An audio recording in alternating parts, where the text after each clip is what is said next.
Friends എല്ലാവർക്കും നമസ്കാരം. നമ്മുടെ ഇഷ്ട പരമ്പരയുടെ ഇന്നത്തെ വിശേഷങ്ങളിലേക്ക് ഏവർക്കും സ്വാഗതം. അങ്ങനെ ശ്രീകലയും ഉദയഭാനുവും കൂടി ദേവമംഗലത്തിൻ്റെ പുറത്തു നിന്ന് വലിയ രീതിയിൽ ബഹളം വെച്ചുകൊണ്ടിരിക്കുക. ഒരു കൊമ്പത്തെ ബാലൻ വലിയ സത്യവാനാണെന്നാണല്ലോ എല്ലാവരും പറയുന്നത്. എടാ ബാല, നിനക്ക് പറ്റിയ പരിപാടിയാണോടാ നീ ഇപ്പം ചെയ്യുന്നത്? എൻ്റെ പാവം മോള് ഇവളെ ഇവിടെ നിർത്തി ഈ രീതിയിൽ അപമാനിക്കാൻ നിങ്ങൾക്ക് എങ്ങനെ സാധിക്കുന്നു? നിങ്ങളുടെ ഈ ദേവമംഗലത്തെ പറ്റി പറയുമ്പോൾ നാട്ടുകാർക്കൊക്കെ 100 നാവാണല്ലോ. യഥാർത്ഥ സ്വഭാവം ഈ നാട്ടുകാരെയൊക്കെ അറിയിക്കണം എന്നൊക്കെ പറഞ്ഞ് വിളിച്ചു കൂവാണ് കേട്ടോ. അത് കേൾക്കുന്ന നമ്മുടെ ബാലന് നല്ല ദേഷ്യം വരിക. എന്തൊക്കെയാണ് അവർ വിളിച്ചു പറയുന്നത് കണ്ടോ? ഒരുപാട് തെറ്റുകൾ നമ്മളോട് ചെയ്തിട്ട് നമ്മളെന്തോ വലിയ തെറ്റ് ചെയ്തതുപോലെയാണ് അവരുടെ സംസാരം. ഇത് ഇങ്ങനെ വിട്ടാൽ പറ്റില്ല, ഞാൻ ഇപ്പം തന്നെ പോയി സംസാരിച്ചിട്ടേ ഉള്ളൂ എന്ന് പറഞ്ഞ് പുറത്തേക്ക് ഇറങ്ങാനായിട്ട് തുടങ്ങുക. അത് കാണുന്ന ഗോമതി പറയും, വേണ്ട ബാലേട്ടാ, ബാലേട്ടനൊന്നും അവരോട് സംസാരിക്കണ്ട, നമ്മൾ എന്തെങ്കിലും പറഞ്ഞ് പ്രശ്നം കൂടുതൽ വഷളാക്കാനാ അവർ നോക്കുന്നത് എന്ന് പറഞ്ഞു കൊടുക്കുകയാണ് കേട്ടോ. അപ്പം മീനും പറയും, അതെ അച്ഛാ, അത് തന്നെയാണ് അവരുടെ ലക്ഷ്യം. നമ്മൾ അങ്ങോട്ടൊന്ന് ഇറങ്ങിച്ചെന്ന് എന്തെങ്കിലും പറഞ്ഞാൽ കാര്യങ്ങൾ കൂടുതൽ പ്രശ്നത്തിലാക്കണം, അതിനാ അവർ ശ്രമിച്ചുകൊണ്ടിരിക്കുന്നത് എന്ന് വീണ്ടും പറയണം. പക്ഷെ ഇതെല്ലാം കണ്ടും കേട്ടും എങ്ങനെ സഹിച്ച് നിൽക്കാനായിട്ട് സാധിക്കും? നാട്ടുകാരെ, നിങ്ങൾ കേൾക്കുന്നുണ്ടോ? കൊമ്പത്തെ ഒരു ദേവമംഗലം എന്ന് പറഞ്ഞ് ശ്രീകല അവിടെ കാർക്കിച്ച് തുപ്പുക. എൻ്റെ ഈ പാവം പിടിച്ച മോളോട് ഇവർ ചെയ്യുന്നതൊക്കെ നിങ്ങൾ അറിഞ്ഞോ എന്നൊക്കെ പറഞ്ഞ് വിളിച്ചു കൂവാ. ബാല, ഇത് നിനക്ക് പറ്റിയ പരിപാടിയല്ല കേട്ടോ. ഈ പാവം പെങ്കൊച്ചിനെ പുറത്ത് നിർത്തി ഞങ്ങളെല്ലാവരെയും ഇങ്ങനെ അപമാനിക്കുന്നത് എന്നൊക്കെ ഉദയഭാനും വിളിച്ചു പറയണം. പെട്ടെന്ന് ആനന്ദ് പുറത്തേക്ക് പോകാനായിട്ട് തുടങ്ങുമ്പം ആര്യനും ആകാശം കൂടി പിടിക്കും. വേണ്ടേട്ടാ, അവരോടൊക്കെ എന്ത് സംസാരിക്കാനാ? എന്ത് പറഞ്ഞിട്ടും ഒരു കാര്യമില്ലാത്തവരാ അവർ എന്ന് ബോധ്യപ്പെടുകയാണ് കേട്ടോ. ഇല്ലടാ, ഇതിങ്ങനെ വിട്ടാൽ പറ്റില്ല, ഇവിടെ കിടന്നിങ്ങനെ ബഹളം വെക്കാൻ ഞാൻ സമ്മതിക്കില്ല എന്നും പറഞ്ഞ് ആനന്ദ് പോയി വാതിൽ തുറക്കുക. അത് കാണുമ്പോൾ ദേവിക്ക് ഒരു പ്രതീക്ഷ തോന്നുകയാണ്. ആനന്ദേട്ട, എന്നെ അകത്തേക്ക് കയറ്റ ആനന്ദേട്ട എന്ന് പറയാം. പെട്ടെന്ന് ഉദയഭാനുവിനോട് ശ്രീകലയോടുമായിട്ട് ആനന്ദ് ചോദിക്കുക, അല്ല, ഇവിടെ വലിയ ന്യായവും സത്യമൊക്കെ നിങ്ങൾ വിളിച്ചു പറയുന്നുണ്ടായിരുന്നല്ലോ. അല്ല, നിങ്ങൾക്ക് ഈ മനസാക്ഷി എന്ന് പറയുന്നതൊന്നും ഞങ്ങളോട് ഈ കണ്ട തെറ്റുകളെല്ലാം ചെയ്തു കൂട്ടിയപ്പോൾ തോന്നിയിട്ടില്ലേ എന്ന് ചോദിക്കുക. കള്ളങ്ങൾ പറഞ്ഞ് ഇവളെ എൻ്റെ തലയിൽ കെട്ടിവെച്ചപ്പം നിങ്ങൾക്ക് ഞങ്ങളോട് ആരോടും യാതൊരു മനസാക്ഷിയും തോന്നിയില്ലേ? അല്ല, ഗോമതി സ്റ്റോറിലെ കാശ് കണ്ട് അത് മോഷ്ടിക്കാൻ വന്നപ്പോഴും മനസാക്ഷി എന്ന് പറയുന്നത് ഒന്നില്ലായിരുന്നോ എന്ന് ആനന്ദ് ചോദിക്കുക. അപ്പോൾ ഉദയഭാനുവിനും ശ്രീകലയ്ക്കും അതിലൊരു മറുപടിയില്ല. മനസാക്ഷിയുടെ കാര്യം പറയുന്നു, ഞങ്ങൾക്ക് ഇപ്പം മനസാക്ഷി ഇല്ല അല്ലേ? ഇത്രയൊക്കെ ചെയ്തു കൂട്ടിയിട്ട് സത്യങ്ങളും എല്ലാം അറിഞ്ഞു കഴിഞ്ഞപ്പം ഇവളെ പുറത്താക്കിയ ഞങ്ങളിപ്പം തെറ്റുകാരല്ലേ എന്ന് ചോദിക്കുക.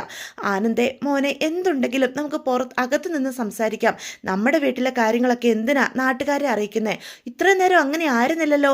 ദേവമംഗലത്തെ പറ്റി എന്തൊക്കെയാ നിങ്ങൾ നിങ്ങളുടെ ഈ ഭാര്യയും കൂടി ഇവിടെ നിന്ന് വിളിച്ചു പറഞ്ഞത്? അപ്പം ഈ അപമാനം ഒന്നും ഞങ്ങൾക്ക് ആർക്കും ഉണ്ടാകുന്നതിനെ പറ്റി നിങ്ങൾക്ക് ഒരു വിഷമം ഉണ്ടായിരുന്നില്ലേ? അല്ല, ഇവക്കും ഉണ്ടായിരുന്നില്ലേ എന്ന് ചോദിക്കാൻ കേട്ടോ. ആനന്ദേട്ടാ, പ്ലീസ് ആനന്ദേട്ട, എന്നെ ഒന്ന് അകത്ത് കയറ്റ ആനന്ദേട്ട എന്ന് ദേവി അവിടെ നിന്ന് പറയാ. പെട്ടെന്ന് ഗോമതി പറയും, ഇല്ല, ഇവളെ ഇനി എൻ്റെ വീടിനകത്ത് കയറ്റാൻ ഞാൻ സമ്മതിക്കില്ല. ഇവളെപ്പോലെ ഒരുത്തി എൻ്റെ വീട്ടിൽ ഇനി വേണ്ട എന്ന് തീർത്തു പറയാൻ കേട്ടോ. അപ്പോൾ പെട്ടെന്ന് ആകാശ് പറയും, ആനന്ദേട്ട, ഇതിങ്ങനെ നിന്ന് സംസാരിച്ചിട്ട് കാര്യമില്ല, നമുക്കിപ്പോൾ തന്നെ പോലീസിനെ വിളിക്കാം. ഇവർ നമ്മളോട് ചെയ്ത കാര്യങ്ങളൊക്കെ തെളിവ് സഹിതം പോലീസിന് മുന്നിൽ നമുക്ക് ഹാജരാക്കാം, ബാക്കി അവർ തീരുമാനിച്ചോരും എന്ന് പറയണം. അപ്പോൾ ആരും പറയാം, അതെ ആനന്ദേട്ട, അതാ നമ്മൾ ചെയ്യേണ്ടത് എന്നും പറഞ്ഞ് ഫോൺ വിളിക്കാനായിട്ട് തുടങ്ങാം. പെട്ടെന്ന് ഗോമതി പറയും, പോലീസും കേസും ഒന്നും വേണ്ട, ഇവരിവരുടെ പാട് നോക്കി ഇപ്പം തന്നെ ഇവരുടെ മകളെ വിളിച്ചുകൊണ്ട് പൊയ്ക്കോളും എന്നും പറഞ്ഞ് അടുത്തേക്ക് ചെല്ലാം. നിങ്ങൾ ഇനി എന്ത് നാടകം കളിച്ചാലും ദേവിയെ ഈ വീടിനകത്ത് കയറ്റാൻ എനിക്ക് സമ്മതമല്ല. ഇവളെപ്പോലെ ഒരുത്തി ഈ വീട്ടിൽ ഇനി ആവശ്യവും ഇല്ല എന്ന് തീർത്ത് പറയാം. അമ്മേ, അങ്ങനെ പറയല്ലേ അമ്മേ എന്നും പറഞ്ഞ് ദേവി കരയാ. ആനന്ദേട്ടനെയും ഇവിടെ ഉള്ളവരുടെയൊക്കെ വിട്ടിട്ട് ഞാൻ എങ്ങനെ ജീവിക്കാനാ എന്ന് ചോദിക്കുക. ഈ വീട്ടിലേക്ക് ഇനി തിരിച്ചു വരാമെന്ന് നീ പ്രതീക്ഷിക്കണ്ടടി എന്ന് ആനന്ദ് തീർത്ത് പറയാ.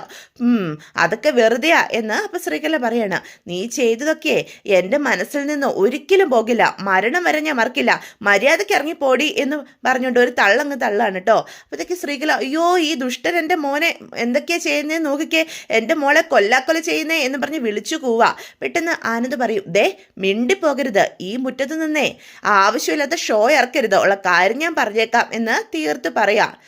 എൻ്റെ മുന്നിലേ കുറേ കാലം നീ നല്ല മനോഹരമായിട്ട് അഭിനയിച്ച് നിന്നതല്ലേ, ഇനി ആ അഭിനയം വില പോകില്ല. നിന്നെ നിന്റെ കുടുംബത്തിൻ്റെ സകല കള്ളത്തരങ്ങളും എനിക്ക് വ്യക്തമായിട്ട് അറിയാവുന്നവരല്ലേടി വീണ്ടും നിന്ന് അഭിനയിക്കുന്നു. എനിക്ക് ഈ ലോകത്ത് ഏറ്റവും കൂടുതൽ ദേഷ്യവും പകയും അത് നിന്നോട് മാത്രം എന്ന് പറയാം. എൻ്റെ മുന്നിൽ ഇങ്ങനെ നിൽക്കാതെ ഇറങ്ങിപ്പോടി എന്ന് തീർത്താനന്ദ് പറയാണ് കേട്ടോ. അപ്പോൾ ഉദയഭാനുവും ശ്രീകലയും എന്ത് ചെയ്യണമെന്നറിയാതെ നിൽക്കുക. ചിലപ്പോൾ എൻ്റെ നിയന്ത്രണം തെറ്റിപ്പോകും. ദേ, ചിലപ്പോൾ ഞാൻ നിന്നെ കഴുത്തിൽ പിടിച്ച് ഞെരിച്ചു പോകും. അതുകൊണ്ട് ദയവ് ചെയ്ത് എൻ്റെ മുന്നിൽ നിന്ന് പോ എന്ന് പറയാൻ കേട്ടോ. അപ്പം ദേവി ഞെട്ടി നിൽക്കുക. ആനന്ദേട്ടൻ തന്നെ ഇത്രയധികം വെറുത്തു പോയോ എന്നുള്ള രീതിയിൽ പെട്ടെന്ന് കയ്യിൽ കയറി പിടിക്കുക. ആ ആനന്ദേട്ടൻ്റെ ഈ കൈ കൊണ്ട് മരിക്കാനേ എനിക്ക് സന്തോഷമേ ഉള്ളൂ, എൻ്റെ കൈ വിടടി എന്ന് പറയാ.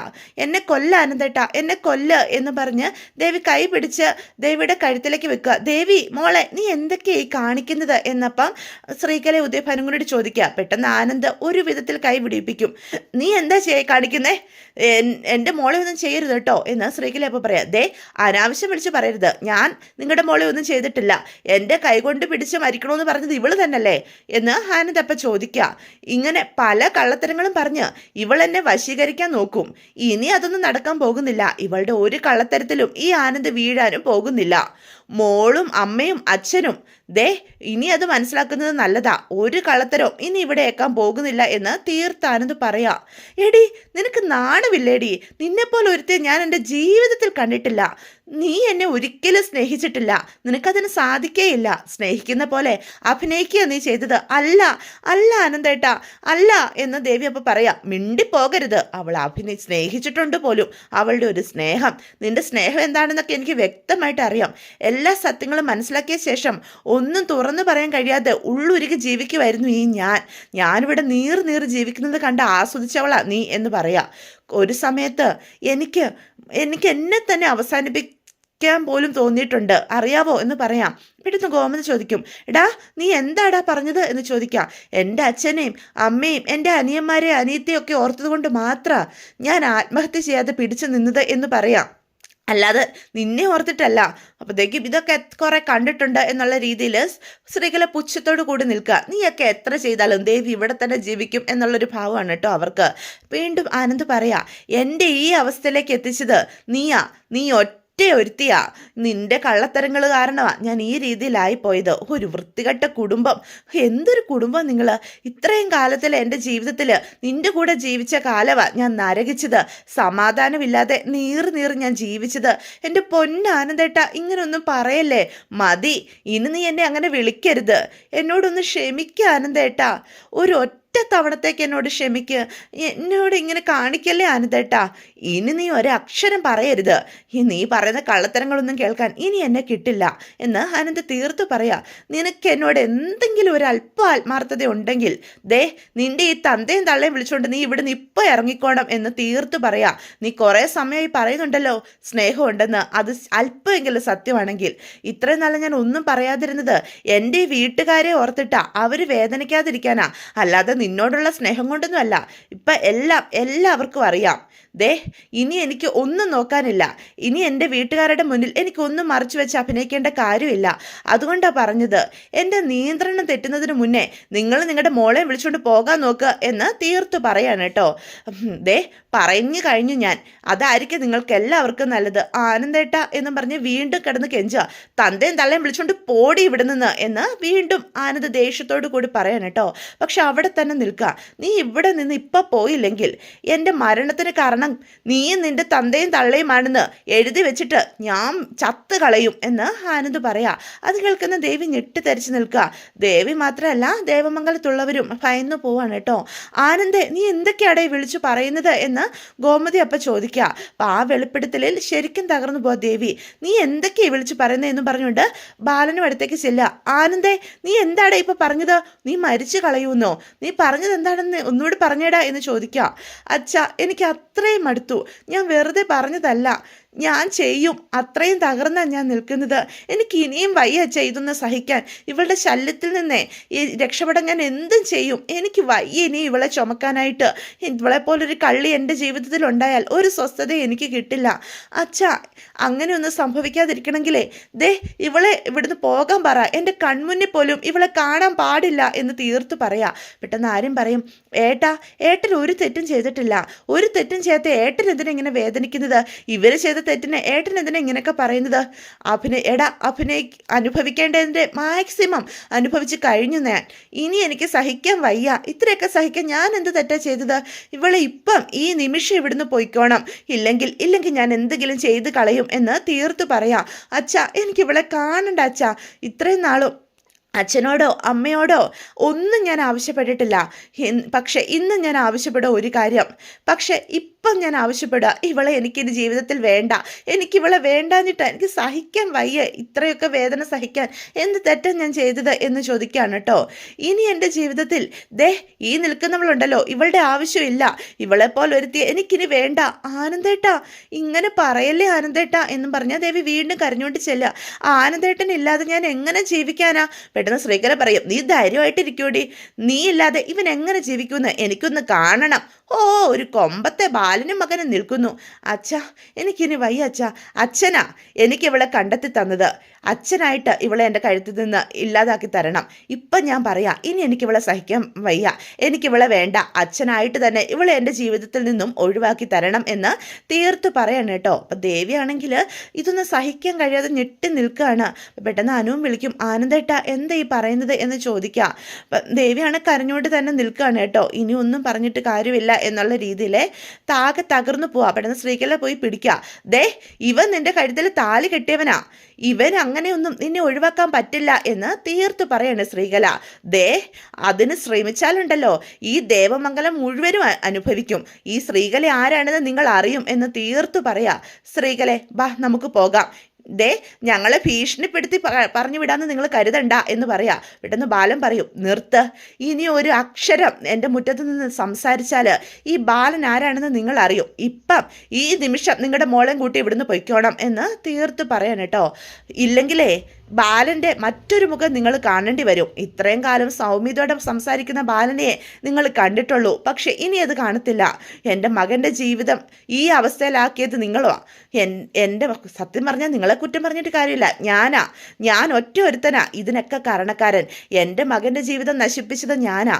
അതിൻ്റെ കുറ്റബോധം എൻ്റെ ഉള്ളിൽ നീറിക്കൊണ്ടിരിക്കുക. ഞാൻ എങ്ങനെ പ്രതികരിക്കുമെന്ന് എനിക്ക് തന്നെ അറിയില്ല. അതുകൊണ്ട് എൻ്റെ കൺമുന്നിൽ നിന്ന് പോകാൻ നോക്ക്. എത്രയും വേഗം ഇവളെ വിളിച്ച് ഇവിടുന്ന് പോകാൻ നോക്കാൻ തീർത്തു പറയാൻ കേട്ടോ. ദേവിയാണെങ്കിൽ ആകെ തകർന്ന അവസ്ഥയിലാണ് കേട്ടോ. ഇനി ആരെടുത്തും ഒന്നും പറഞ്ഞിട്ട് കാര്യമില്ല എന്ന പോലെ നിൽക്കുകയാണേ. വാടി ഇങ്ങോട്ട്, നിന്നെ ഇവിടെ കയറ്റുന്ന കാര്യം അമ്മ ഏറ്റു എന്ന് പറഞ്ഞ് ശ്രീകല കൈ പിടിച്ച് വലിച്ചുകൊണ്ട് പോവാ. പെട്ടെന്ന് ദേവി ആനന്ദിന്റെ കയ്യിൽ കയറി പിടിക്കുക. ആനന്ദേട്ടാ, പിന്നെ എന്നെ ഉപേക്ഷിക്കല്ലേ ആനന്ദേട്ടാ എന്ന് പറയാ. പെട്ടെന്ന് ബാലൻ ആ ദേവി പിടിച്ച കയ്യിൽ നിന്ന് ദേവിയുടെ കൈ വിടുവിപ്പിക്കുക. വേണ്ട, ഇനി ഈ ബന്ധം അത് ശരിയാകില്ല. എൻ്റെ മകനെ കൊലക്കി കൊടുക്കാൻ ഇനി എനിക്ക് സാധിക്കില്ല എന്ന് പറഞ്ഞ് ദേവിയുടെ കൈ വിടുവിപ്പിക്കുക. ബാലനും കൂടി തനിക്കൊപ്പം ഇല്ല എന്നറിയുന്ന ദേവി ആകെ തകർന്നു പോവുക. പെട്ടെന്ന് ശ്രീകല അവിടെ നിന്ന് വെല്ലുവിളിക്കുക. ഒരാഴ്ച ഞാൻ സമയം തരും. അതിനുള്ളിൽ ഞങ്ങളുടെ വീട്ടിൽ വന്ന് എൻ്റെ മകളെ വിളിച്ചുകൊണ്ട് വന്നില്ലെങ്കിലേ ഈ ശ്രീകല ആരാണെന്ന് നിങ്ങൾ അറിയും. ഇതേ ശ്രീകല വെറുതെ പറയുന്നതല്ല, എല്ലാം തീരുമാനിച്ച് ഉറപ്പിച്ചിട്ട് തന്നെ പറയുന്നതാ എന്ന് വിളിച്ചു പോവുക. അപ്പോൾ ദേവി വീണ്ടും പ്രതീക്ഷയോട് കൂടി നോക്കി നിൽക്കുക. ഇതേ സമയം കൃഷ്ണമംഗലത്തെ കാര്യങ്ങളൊക്കെ കണ്ട് അച്ഛൻ നിൽപ്പുണ്ട് കേട്ടോ. അച്ഛൻ പിന്നെ വലിയ സന്തോഷമാകുക.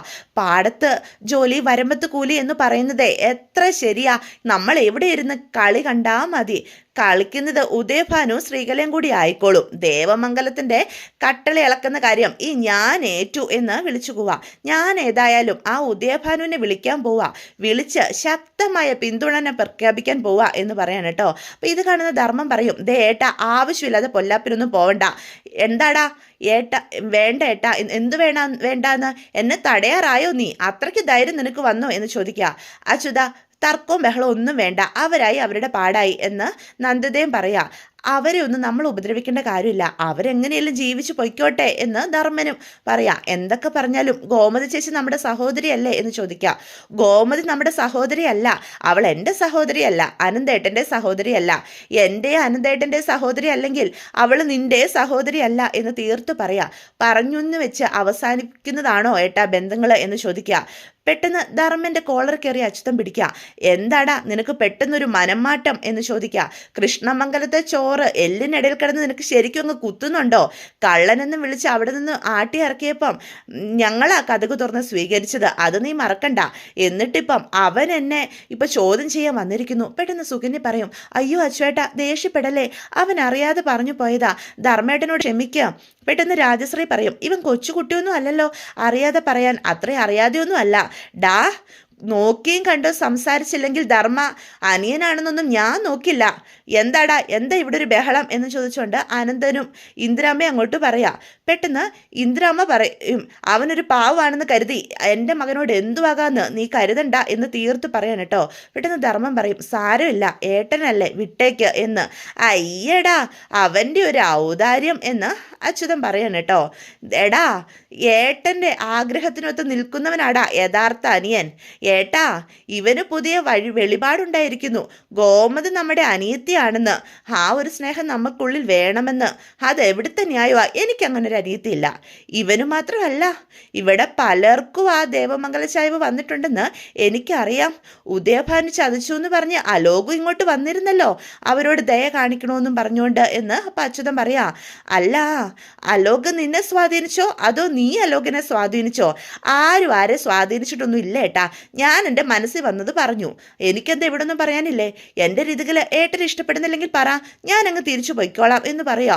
ഓ, അവൻ അവസാനത്തെ ആയുധം അങ്ങ് എടുത്തു. കുറേ ദിവസമായി തുടങ്ങിയിട്ട്. ഇനി തിരിച്ചു പോകണം അല്ലേടാ? എടാ എടാ പോടാ, തിരിച്ചു പോടാ അങ്ങോട്ട് എന്ന് പറഞ്ഞ് ധർമ്മനെ പിടിച്ച് തള്ളുവേ. അച്യുത വെറുതെ ഇരിക്കുക, ധർമ്മ നീ അകത്തു പോ എന്ന് അനന്തം പറയാം. ഇത്രയും നമ്മളെ സ്നേഹിക്കുന്ന ഏട്ടന്മാരെ വിട്ട് ധർമ്മേട്ടൻ പോകുന്നെങ്കിൽ പൊയ്ക്കോ, പക്ഷെ ഇവിടെ നിൽക്കൂ, ഇനി ഞാൻ എങ്ങോട്ടും ഇല്ല എന്ന് വിളിച്ചു പറയാൻ കേട്ടോ സുകന്യ. എൻ്റെ ഭർത്താവിനെ കള്ളനാക്കിയവരുടെ മുന്നിൽ എൻ്റെ അഭിമാനം അടിയറ വെച്ച് ഞാനിനി എങ്ങോട്ടും പോകില്ല, ഞാനിനി ഇവിടെ ജീവിക്കുള്ളൂ. പെട്ടെന്ന് ഇന്ദിരാമ്മ പറയും, ആരും എങ്ങോട്ടും പോകണ്ട, ഞാനങ്ങ് ഇറങ്ങിയേക്കാം, തീർന്നില്ലേ? അപ്പം പിന്നെ എല്ലാവർക്കും സമാധാനം ആകുമല്ലോ എന്ന് ചോദിക്കാം. അമ്മയൊന്ന് വെറുതെ ഇരിക്കുക എന്ന് അനന്തൻ പറയാ. അച്യുത, ഈ വിഷയത്തിൽ കൂടുതൽ സംസാരം ഇനി വേണ്ട എന്ന് അനന്തൻ തീർത്തു പറയാണ്. ധർമ്മൻ നിനക്ക് ഇഷ്ടപ്പെടാത്ത എന്തെങ്കിലും അഭിപ്രായം പറഞ്ഞിട്ടുണ്ടെങ്കിൽ അത് നീ അങ്ങ് ക്ഷമിച്ചേക്ക് എന്ന് പറയാ. ഏട്ടൻ പറയുന്നത് ഞാൻ അനുസരിക്കും, പക്ഷേ ഇവൻ്റെ മാറ്റം കണ്ടില്ലേ? ഇവനിപ്പോൾ പറഞ്ഞത് കേട്ടില്ലേ? കടയിലെ പൈസ കട്ടെടുത്തു എന്നും പറഞ്ഞ് ബാലനും കോമതിയും കൂടി ഇവനെ ഇറക്കി വിട്ടതല്ലേ? ഒരു മിനിറ്റ് ഞാനൊന്ന് പറഞ്ഞോട്ടെ എന്ന് ധർമ്മം പറയാ. അവരെന്നെ ഇറക്കി വിട്ടിട്ടൊന്നുമില്ല, ഞാനായിട്ട് ഇറങ്ങി പോന്നതാ അപ്പുറത്തെ ഒരു ദേഷ്യത്തിന്, അല്ലാതെ അവരെന്നെ ഇറക്കിയൊന്നും വിട്ടതല്ല എന്ന് ധർമ്മം പറയണം കേട്ടോ. പെട്ടെന്ന് സുകന്യ രാജശ്രീയെ നോക്കുക. അന്ന് തന്നെ അവരെല്ലാവരും കൂടി എന്നെ വന്ന് വിളിക്കുകയും ചെയ്തതാ. അളിയൻ പിറ്റേന്നും വന്ന് വിളിച്ചു, നിങ്ങളെല്ലാവരും കണ്ടതാണല്ലോ, എന്നിട്ട് ഞാൻ പോകാത്തത്. അപ്പോൾ എനിക്ക് അവരോട് നല്ല ദേഷ്യം ഉണ്ടായിരുന്നു, അതുകൊണ്ടാ എന്ന് ധർമ്മം പറയാം. ഇപ്പം നിനക്ക് അവരോടുള്ള ദേഷ്യമൊക്കെ അങ്ങോട്ട് മാറിയല്ലേ എന്ന് ചോദിക്കാം. അപ്പം സുകന്യ പറയും, ഇല്ല അച്ചുവേട്ടാ, ഇനി അഥവാ ധർമ്മേട്ടന് ദേഷ്യം മാറിയാലും എനിക്കൊരിക്കലും മാറാൻ പോകുന്നില്ല, അവരോടൊന്നും ഞാൻ ഒരിക്കലും ക്ഷമിക്കില്ല എന്ന് പറയാൻ കേട്ടോ. അങ്ങനെ തന്നെ വേണം സുകന്യ, അല്ലാതെ ഇവനെപ്പോലെ ഇടയ്ക്കിടയ്ക്ക് മനസ്സ് മാറിയാലേ അത് ശരിയാകില്ല. നമ്മളോട് ചെയ്തതൊന്നും ഒരിക്കലും മറക്കരുത്. ഞങ്ങളുടെ ജീവിതത്തിന് വേണ്ടി ഒരു കടയിട്ട് തരാനൊക്കെ ആലോചിച്ചിരിക്കല്ലേ അച്യുതേട്ടൻ എന്ന് പറയാം. അതിനുവേണ്ടി കാശും കുറെ ചിലവാക്കി കഴിഞ്ഞു, അതൊക്കെ കണ്ടില്ലെന്ന് വെച്ച് പോകാനും മാത്രം നന്ദി കെട്ടവളല്ല ഈ സുകന്യ എന്ന് പറയാം. ഞാൻ മാത്രമല്ല, ധർമ്മേട്ടനും പോകത്തില്ല, ഞങ്ങൾ ഇവിടെ തന്നെ ഉണ്ടാകും എന്ന് പറയാം. അത് കേൾക്കുമ്പോൾ രാജശ്രീ സന്തോഷമാകും. ധർമ്മേട്ടൻ ഇപ്പം ഇങ്ങനെ പറയുന്നതൊന്നും ആരും കാര്യമാക്കണ്ട, അതൊക്കെ ഇപ്പോഴത്തെ സങ്കടത്തിൽ പറയുന്നതാ. പെട്ടെന്ന് അനന്തം പറയും, എടാ നീ ആവശ്യമില്ലാത്ത ചിന്തകളൊക്കെ മനസ്സിൽ നിന്ന് എടുത്ത് കളാ. നിന്റെ കടയുടെ പണി ഏകദേശം അവസാന ഘട്ടത്തിൽ എത്തിയിട്ടുണ്ട്, കടയുടെ കാര്യം മാത്രം നീ ആലോചിച്ചാൽ മതി. നിനക്കും വേണ്ട ഒരു നിലനിൽപ്പ്. പറയുന്നത് നിനക്ക് മനസ്സിലാകുന്നുണ്ടോ എന്ന് അനന്തം ചോദിക്കാം. പിന്നെ അച്യുത എന്ന് പറഞ്ഞ് അച്യുതനെ വിളിക്കാം. നിന്റെ എടുത്തുചാട്ടം കാര്യങ്ങൾ കൂടുതൽ വഷളാക്കത്തേ ഉള്ളൂ എന്ന് അനന്തനൊരു മുന്നറിയിപ്പ് കൊടുക്കുക. കൃഷ്ണമംഗലം ഒറ്റ മനസ്സോടെ ഒറ്റക്കെട്ടോടെ മുന്നോട്ട് പോകണം എന്ന് തീർത്തു പറയാം. ഏട്ടാ, ചില കാര്യങ്ങൾ കേട്ടാൽ എനിക്ക് പെട്ടെന്ന് സഹിക്കാൻ പറ്റില്ല, അപ്പം ഞാൻ പ്രതികരിച്ചു പോകുന്നതാ, ഇനി ഞാൻ ശ്രദ്ധിച്ചോളാം എന്ന് പെട്ടെന്ന് അച്യുതനും പറഞ്ഞിട്ട് അവിടെ നിന്ന് ഇങ്ങോട്ട് പോവാം. അച്യുതൻ്റെ പിന്നാലെ തന്നെ രാജശ്രീയും ചെല്ലുവാണ് കേട്ടോ. അപ്പോൾ അനന്തൻ്റെ മുറിയിലേക്ക് പോകുന്ന കാണുന്ന നന്ദിതയും പോവാ പിന്നാലെ. പെട്ടെന്ന് ധർമ്മൻ്റെ അടുത്ത് ഒന്നുകൂടി അനന്തൻ ചെന്നിട്ട് പറയും, ധർമ്മ പറഞ്ഞതൊന്നും മറക്കണ്ട, എല്ലാം മനസ്സിലുണ്ടാകണം, നിന്റെ ജീവിതം മാത്രം നീ ഇനി നോക്കിയാൽ മതി എന്ന് തീർത്തു പറയാം. അപ്പം ഇന്ദിരാമ്മയും പറയും, മോനെ നിന്റെ നല്ല മനസ്സ് അമ്മ കാണുന്നുണ്ട്, പക്ഷേ തൽക്കാലം അനന്തനും അച്യുതനും പറയുന്നത് അനുസരിച്ച് നിൽക്കവിടെ, അതാ നിന്റെ നിലനിൽപ്പിന് നല്ലത് എന്ന് തീർത്തു പറയാൻ കേട്ടോ. ഇതേ സമയം മിത്രയാണെങ്കിൽ വീട്ടിലിരുന്ന് പഠിക്കാനായിട്ട് ശ്രമിക്കാം, പക്ഷെ ഒന്നും പഠിക്കാനായിട്ട് നോക്കുന്നില്ല. പക്ഷെ അപ്പോഴത്തേക്കും മീനു അടുത്തേക്ക് വന്ന് ചോദിക്കുക, എന്താ പഠിത്തമൊന്നും നടക്കുന്നില്ലേ? പഠിക്കണമെന്ന് വിചാരിച്ച് ബുക്ക് തുറക്കുമ്പം ഒന്നും പഠിക്കാൻ സാധിക്കുന്നില്ല. ഓരോരോ കാര്യങ്ങളാണ് മനസ്സിലേക്ക് വരുന്നത്, ഓരോരോ പ്രശ്നങ്ങളല്ലേ നമ്മുടെ കുടുംബത്തിൽ, ഒരു സമാധാനവും ഇല്ല. മീനു ചേച്ചി എനിക്ക് ഭയങ്കര വിഷമമായി എന്ന് പറയാം. രണ്ടാമതും ഏടത്തി ഇവിടുന്ന് ഇറക്കി വിട്ടത് ആകെ എന്തോ പോലെ, പാവം. അങ്ങനെ ഇറക്കി വിടണ്ടായിരുന്നു അല്ലേ എന്ന് ചോദിക്കുക. എനിക്ക് സങ്കടമുണ്ട് എന്ന് അപ്പം മീനു പറയാണ്. നമ്മളെയൊക്കെ കാണാനുള്ള ആഗ്രഹം കൊണ്ടല്ലേ ആ പാവം രാവിലെ തന്നെ ഇങ്ങോട്ട് വന്നത്. അപ്പച്ചി അങ്ങനെ ചെയ്യുമെന്ന് ഞാൻ ഒട്ടും പ്രതീക്ഷിച്ചില്ല എന്ന് മിത്ര പറയാ. ആദ്യത്തെ തവണ ഇറക്കി വിട്ടത് അന്നത്തെ ആ ദേഷ്യത്തിൽ ചെയ്തതാണെന്ന് ഞാൻ കരുതി. പക്ഷേ വീണ്ടും അപ്പച്ചിയുടെ മനസ്സിൽ നല്ല ദേഷ്യമുണ്ട്. ഏടത്തി പുറത്താക്കി അപ്പച്ചി കഥ കടക്കുമെന്ന് ഞാൻ സ്വപ്നത്തിൽ പോലും വിചാരിച്ചില്ല. അമ്മയെ മാത്രം കുറ്റം പറയാൻ പറ്റുമോ മിത്രേ എന്ന് മീനു ചോദിക്കുക. അമ്മ അത്രയേറെ ഏടത്തിയെ സ്നേഹിച്ചിട്ടുള്ളതാ, വിശ്വസിച്ചിട്ടുള്ളതാ. എന്നിട്ട് ഏടത്തി ചെയ്തതോ? അമ്മ എപ്പോഴും പറയാറില്ലേ, നിങ്ങളെക്കാളും എനിക്ക് ഇഷ്ടം ദേവിയാണെന്ന്. അത് സത്യമായിരുന്നു. അത് വെറുതെ പറയുന്നതൊന്നും ആയിരുന്നില്ല. അമ്മ സത്യമായിട്ടും പറയുന്നതായിരുന്നു. അത്രയേറെ സ്നേഹിച്ചതാ. എന്നിട്ട് ഏടത്തി ചെയ്തത് എന്താ? ഏടത്തിയുടെ കാര്യത്തിൽ അമ്മയ്ക്ക് എന്ത് ശ്രദ്ധയായിരുന്നു. നിനക്ക് ഓർമ്മയില്ലേ? സ്കൂളിലെ ജോലിക്ക് പോകുന്ന സമയത്തായാലും പിന്നെ IT കമ്പനി ജോലിക്ക് പോയ സമയത്തായാലും എത്ര ശ്രദ്ധയോടെ അമ്മ ചോറ് കൊടുത്ത് വിട്ടിരുന്നത്. ഏടത്തി വരാൻ വൈകുമ്പം അമ്മയ്ക്ക് എന്തൊരു വെപ്രാളായിരുന്നു. ഞാൻ എത്ര തവണ കളിയാക്കിയിട്ടുണ്ടെന്നറിയാവോ? ഏടത്തി എന്തെങ്കിലും കഴിച്ചു കാണുമെന്നൊക്കെ ചോദിച്ച് അമ്മ എത്ര തവണ എന്നെ വിളിച്ചിട്ടുണ്ടെന്നറിയാവോ എന്ന് മീനു അപ്പം പറയാണ്. അതൊന്നും കടമ തീർക്കാൻ വേണ്ടി അമ്മ ചെയ്തതായിരുന്നില്ല. അമ്മ സ്നേഹം കൊണ്ട് ചെയ്തതായിരുന്നു. അങ്ങനെ സ്നേഹിച്ച അമ്മയോടാ ഏടത്തി ഇത്രയധികം കള്ളങ്ങൾ പറഞ്ഞത്. അത് ക്ഷമിക്കാനായിട്ട് അമ്മയ്ക്ക് സാധിച്ചിട്ടുണ്ടാകില്ല. അമ്മയെന്നല്ല, അമ്മയുടെ സ്ഥാനത്ത് ആർക്കാണേലും ഇതൊന്നും സഹിക്കാൻ പറ്റില്ല മിത്രേ എന്ന് പെട്ടെന്ന് മീനു പറയാൻ കേട്ടോ. അതോടുകൂടി ഇന്നത്തെ എപ്പിസോഡ് അവസാനിക്കുകയാണ്. അപ്പോൾ ചാനൽ സബ്സ്ക്രൈബ് ചെയ്യാത്തവരുണ്ടെങ്കിൽ ഒന്ന് വീഡിയോ ഇഷ്ടപ്പെടുവാണെങ്കിൽ സബ്സ്ക്രൈബ് ചെയ്യണേ. ലൈക്ക് ചെയ്യാനും ഹൈപ്പ് ചെയ്യാനും ഒന്നും ആരും മറന്നു പോകരുത് കേട്ടോ. അപ്പോൾ എല്ലാവർക്കും